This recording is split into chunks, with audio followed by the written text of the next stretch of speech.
Thank you so much, Barb, and welcome to everyone. Thank you for joining our panel today, Teaching in a Pandemic, Challenges and Opportunities. While I'll be asking questions to the panelists, I would like to encourage everyone today to ask questions as well. If you have ideas and answers to these questions, please join in the chat. Let's make this a group conversation and all benefit from everyone's knowledge today. To get started, I would like to ask Yi Ting and Kat. A chief strategy officer in North Carolina says, in crisis mode, it's really easy to become overwhelmed and not know what steps to take next. We've got to recognize the human biological response to fear. There is a huge reaction in the amygdala based upon changes in the environment, and we've just turned everyone's on hyperdrive. People are acting in survival mode. And yet, we also know that necessity is the mother of invention, leading to interesting new opportunities that no one could have imagined before. The title of our panel discussion is Teaching in a Pandemic, Challenges and Opportunities. What challenges and opportunities have you noticed in your own teaching this year? We'll hear from Yi Ting and then Kat. Thank you, Katie, for the wonderful opening and also great question.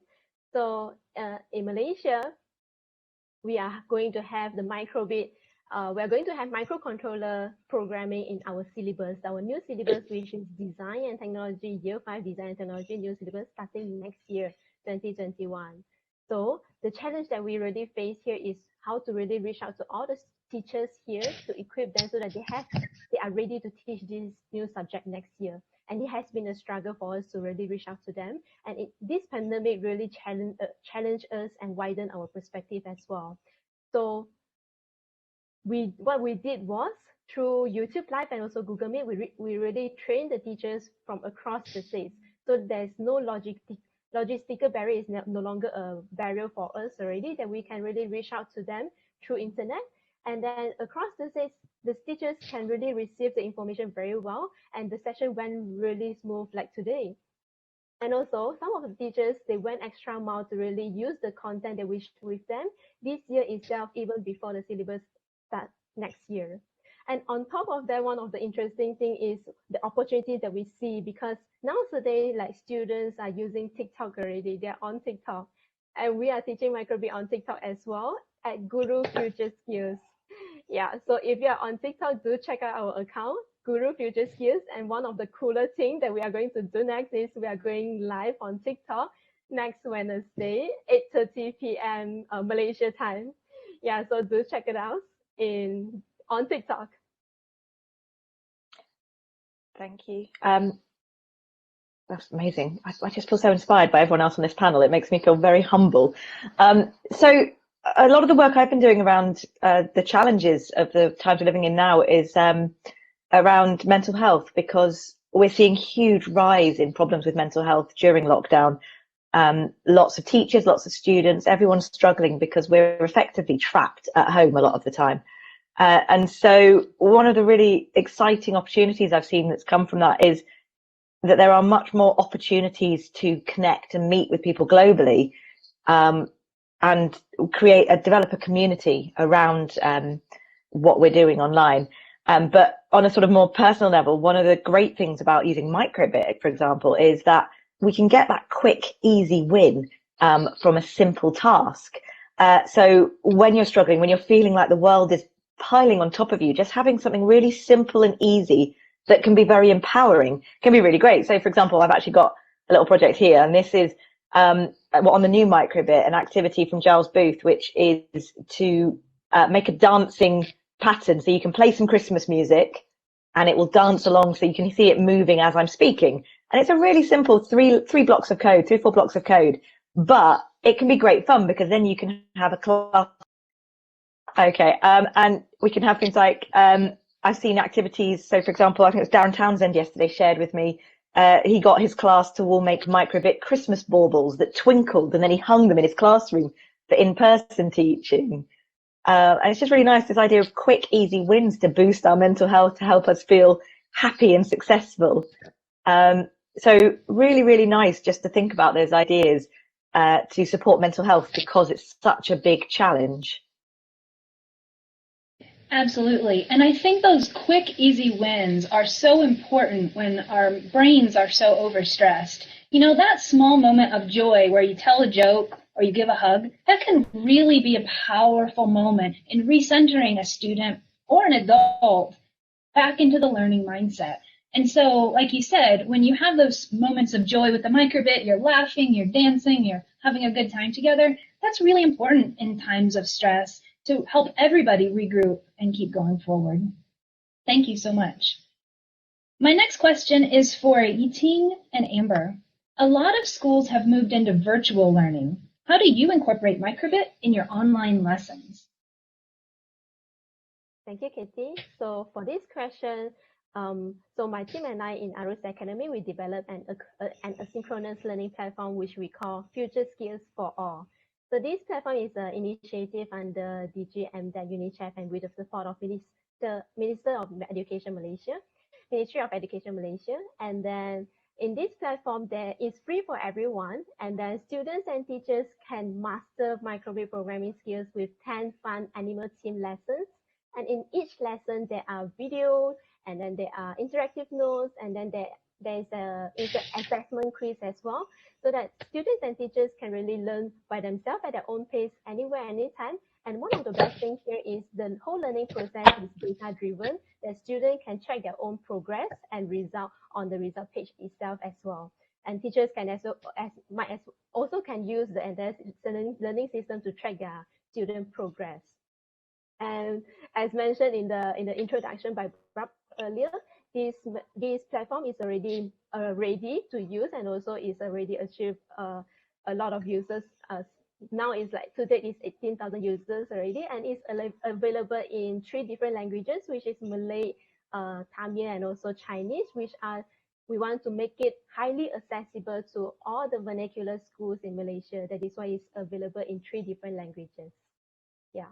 So this is one of the platforms that we really push hard, and one of the feedback that we get from the teachers are really well as well. So we are really proud of it as well. Well, hello everyone. And I try to make, as for me, I try to make hands-on video lessons with microbit for the students to learn by themselves at home, following the clear instructions. And the length of each video lessons is all within 6 minutes. And I tried to cut through the length of the lessons to several pieces, because the students,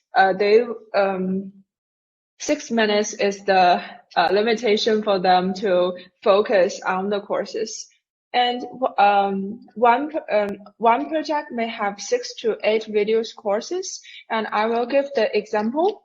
I chose one of the picture. This one is the Great Wall, and this is the project from our students. And the students fully investigated the current practical difficulties encountered in the Great Wall protection, and stimulated the problems with paper box and other recyclable materials. Also, they try to customize the solutions with microbit. In the end, the students completed a monitoring like here, and in the form of their groups and collaboration, focusing on the dimension of the human factors and also the nature factors. The solution are avoid the number of people climbing the Great Wall at the same time, and also set the night detection mode to prevent people from approaching the Great Wall in non-visiting time period, and replacing and also they will and they also use the music part, and this one will make earlier warning and protection to the in the system. And these lessons we cut it into 6 to 8 video courses, and the students can learn by themselves and make the product by themselves at home. And after several rounds of those lessons, we also noticed that the students prefer physical teachers in the video instead of the virtual teachers. And as for the microbit lessons, showing the clear instructions of each steps is very important. Besides, we encourage the students to try different ways to create the projects with microbit. At the same time, we leave an online discussion platform for them to learn from each other, and also show their wonderful products. Yes, that's the examples and what we have done before. That's wonderful to hear. I notice a theme of a lot of micro chunking, mini lessons, 6 minutes or less, TikTok. You know, these short chunks of important information are reaching students virtually in good ways. And like Amber just said, the physical teacher on that screen versus the virtual teacher or the animated teacher she's noticed is reaching students a little more. I'd be curious to know in the chat if anyone else has noticed that. Students interacting better with a live teacher on screen instead of an animated GIF or an avatar, for example. That's an interesting observation. So with all of this focus on STEM and digital making right now, I'm interested to hear from Elisa and then Kat, because typically in the normal school day, we don't have time for STEM and digital making because it's not a core subject. How are we leveraging time for students to learn these skills? And can you suggest a few ways? Hola. En Uruguay, al inicio de la pandemia, se focalizó el trabajo en lengua y en matemática, pero sin descuidar un abordaje que fuera integral, un abordaje que fuera de tipo transdisciplinar. Quizás al comienzo sí estuvimos pensando más en apoyar la virtualidad, en aprender a utilizar las plataformas, pero una vez superada esa etapa, pudimos comenzar a focalizarnos en cómo integrar los recursos digitales para potenciar el aprendizaje de los alumnos. Distintos actores, tanto de Plan Ceibal como del Consejo de Educación Inicial y Primaria, estuvieron trabajando para poder acompañar a los docentes. Yo creo que no se trata de trabajar por un lado lengua, por otro lado matemática, que lo tecnológico sea algo secundario, sino que tiene que estar integrado para que realmente pueda incidir en los aprendizajes. Tiene que ir de la mano del abordaje de los contenidos curriculares. A la vez, todas las personas que estamos trabajando con tecnología, es importantísimo que podamos colaborar, que podamos trabajar para aunar esfuerzos, para apoyar tanto a docentes como a los alumnos. También es súper importante que podamos tener espacios para poder compartir lo que se va realizando. Por ejemplo, en Uruguay tuvimos hace muy poquito las Olimpiadas. En esas Olimpiadas, con distintas categorías, los estudiantes podían compartir los proyectos realizados con una categoría de CodeBit, otra categoría de placas programables para poder mostrar todo el trabajo hecho con Microbit. Y bueno, también el poder tener espacios como el encuentro de tecnología educativa, que lo organizó Primaria, en donde también los alumnos contaban sus proyectos. Y luego un congreso para poder compartir a nivel de todo Uruguay. Creo que estas instancias son valiosísimas para poder incentivar, para poder inspirar a otros.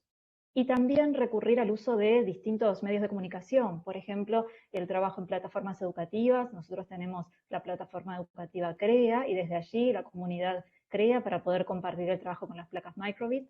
Y a la vez también poder disponer de otras opciones como canales de YouTube, donde desde Plan Ceibal se van presentando videos, y también en el website para poder compartir los proyectos, para incentivar a los alumnos. Y por último, contarles que este año también se comenzó a trabajar con la televisión, y por la televisión se compartieron propuestas para que también se pudieran realizar desde el hogar.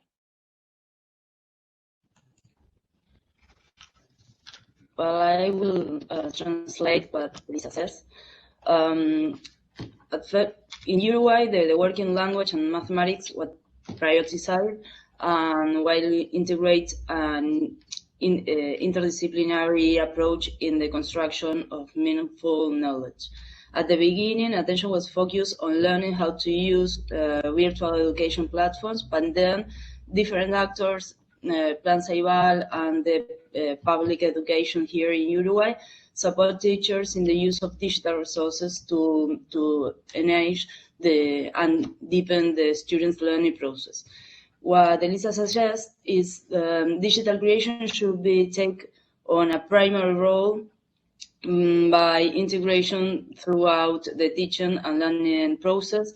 Then the collaboration between experts in STEM and digital making and teachers is crucial to encourage and support the design and implementation of proposed projects. The development of events to share STEM's project link to curriculum content is crucial. For example, here in Uruguay, we have the Ceibal Olympics with two categories. One is COVID and the other one is programmable boards. And there, the students can make visible what they are doing and inspire other students. So another thing that we have here in Uruguay is it's the Educational Technology Conference that it's organized by the public education, and that it's another event where you can show what we are doing here in Uruguay.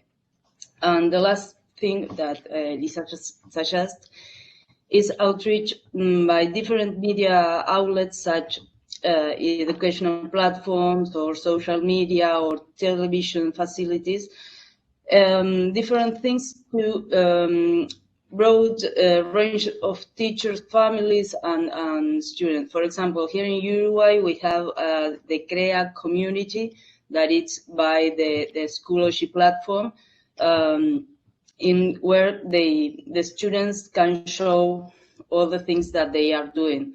Another thing that we have is YouTube channels with practical activities with microbits. And this year starts a TV program that it's Time to Learn. And there it shows a lot of proposals that you can implement at home as well. Thank you very much. So one of the things that has been really useful over the last few months is that students have acquired some of the really important digital literacy skills. They've been sort of forced into it because they've been working remotely. And so that means that we now have a gap in our curriculum almost, because previously we would spend a lot of time teaching those skills and then intersperse the STEM and digital making activities. So what's really nice now is that the digital literacy skills have been instilled from really early on, and we can move into the more fun and interesting lessons around STEM and digital making in terms of teaching. But also, digital making activities work really well as asynchronous activities. So we can give the students a task that they can get on with for 24 hours, 48 hours a week. And it means that they can get on with that. They don't have to be live on a camera the whole time. And that's really, really powerful because they can take the learning the way they want it to be. And actually, I think particularly at primary level, asynchronous learning is such a valuable way to get students to be excited about their learning and to give them those opportunities, especially if they don't have their own device they can use all the time.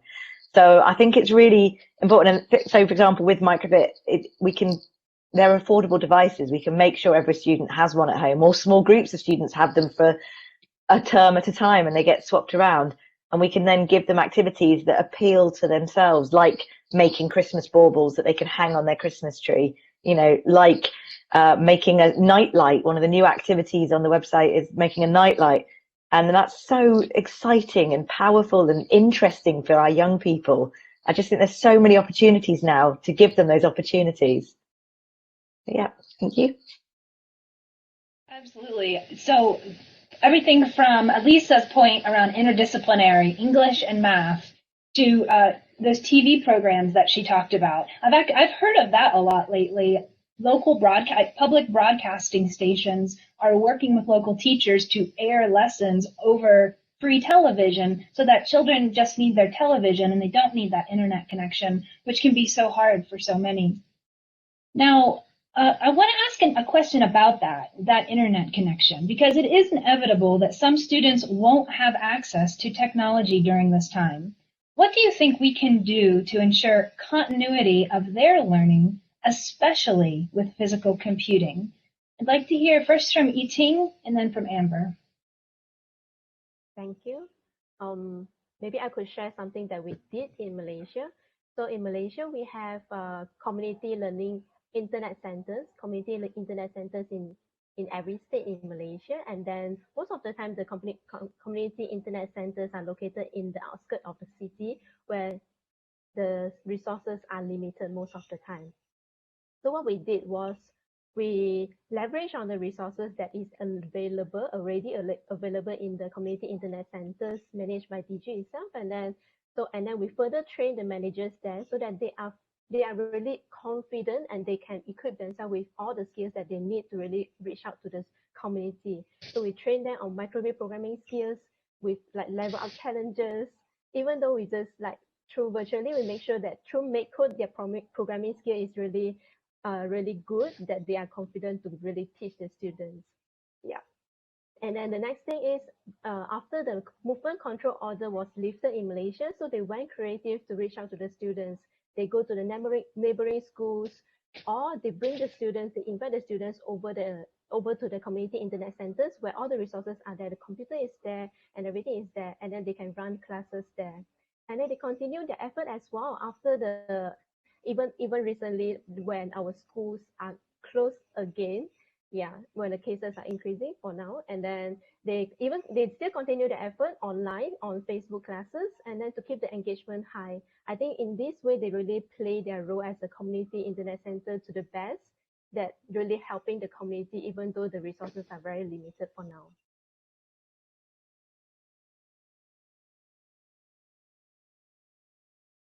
Well, thanks, Ying. As for me, we did some we put some of our students' works exhibit in the public schools and internet schools in Shenzhen and Chengdu, and students can learn through those students' works. Like yeah, I also have the photos here. Yeah, like this one, I will exhibit those wonderful works at the schools, and the students make curious how to make those wonderful works. May not clear. Yes, like this one. So this is the robot made by the students, and use microbit, and they can move. They can play songs, musics, and maybe they can dance. Yeah, in the next series. And so the students make curious how to make those kind of products. And then they will find some materials, and they will find the teachers to help and to learn by themselves. I think this may be a great way to help them to make some interest. They may be a good way to them to interested in how to make something or join in the STEAM lessons. And besides, we also develop the work courses for the students and for the teachers to learn on different platforms, such as some government apps. And also we have Tencent have welfare platforms and also Bilibili platforms in China. They can easily access to those materials. And we also help the teachers to learn the courses online, and then they can have the offline materials and give those offline materials to the students. And we also have the live courses for the teachers using Tencent Class. And Tencent Class is not only a place for teachers to learn the courses, but also they can support teachers to teach online lessons. It is a convenient way for teachers to use online materials to set up the online lessons in the period of pandemic, but also we provide the offline materials. We also established the workshops for students in several cities in China for public schools and international schools students as well. All of the activities are complementary, and we as internet companies, we have the yes, maybe we have the social responsibility to have more kids to access to the STEAM or digital projects. We would love to do more things in the field, in this field, yes. Thank you so much. We have just enough time for one last thought from Elisa. Elisa, can you share some new ways that you've been able to help your students this year? Sí, este año, bueno, desde 2007 desde el gobierno educativo uruguayo generó lo que se llama Plan Ceibal, que es bueno, un proyecto para el objetivo es trabajar con respecto a la brecha digital, disminuir la brecha digital. Desde ese entonces, cada alumno de escuela pública uruguaya tiene acceso a una computadora personal, también los docentes, y a partir de este proyecto tenemos acceso a bueno, una comunidad virtual, a plataformas virtuales, como recién comentamos, que era CREA. Cuando comenzó la pandemia, rápidamente los docentes pudimos acceder a las aulas virtuales para poder trabajar con nuestros alumnos. Y bueno, fue una gran oportunidad poder retomar el vínculo rápidamente. A la vez, en Uruguay se volvió a la presencialidad en junio. En marzo fue cuando iniciamos la virtualidad y en junio ya estábamos regresando a las aulas en una modalidad mixta y algunos alumnos iban unos días, otros, con un grupo más reducido, pero con esta modalidad mixta manteniendo también la virtualidad. En ese caso, bueno, fue fundamental el poder trabajar con los que estaban también en casa y los que estaban en clase. Entonces fue posible realizar videoconferencias en simultáneo desde casa y desde clase. Y finalmente contarles que los alumnos de quinto y sexto de las escuelas públicas tienen la posibilidad de solicitar una placa microbit. Ellos pueden tener su placa, así también las escuelas que están, las que tienen determinados proyectos pueden tener una caja con plaquitas que, bueno, respetando las normas sanitarias se pueden utilizar. Las placas personales también van a la casa, entonces es una buena manera de poder continuar el trabajo desde casa, desde clase, y desarrollar proyectos colaborativos en donde un grupo inicia un proyecto y luego el otro grupo que asiste a clase lo continúa y así sucesivamente. Well, in 2007, the Uruguay government created Plan Ceibal with aim to reducing the digital device. Each student and teacher from that time in public education system has access to a personal computer and internet connectivity at the institutes and the educational centers. And then they have access to a virtual platform that here it's CREA, that it's from Schoology platform. And there the teachers work in platform from the whole year. This year, actually, with the teachers start working at the very beginning of the pandemic. And then after that, when the students start to go to the centers again, they could start working simultaneously in conferences with some students that were at the houses, and then with the other students at the classroom. Apart from that, the 5th and 6th grade public school students that are like 10 and 11 years old students can request a personal microbit for free to use both at home or in classroom. So several schools also have a box with microbit to use in the institute, and that allows to use microbit handle it with accordance with the health regulations. Apart from that, we are working on collaborative projects where some students start a project with microbit, and then another group of students continue with it. Wonderful. Thank you so much to Yi Thing, Alicia, Kat, Amber, and Minna for all of your amazing thoughts today. Just remember, we are all in this together, teaching our students, getting creative together, and we are never alone. I hope this panel inspired you with some new ideas and a feeling of connectedness that will give you new inspiration to work with your students when you see them on Monday. Thank you, everybody, for joining us, and I hope you enjoy the rest of Microbit Live.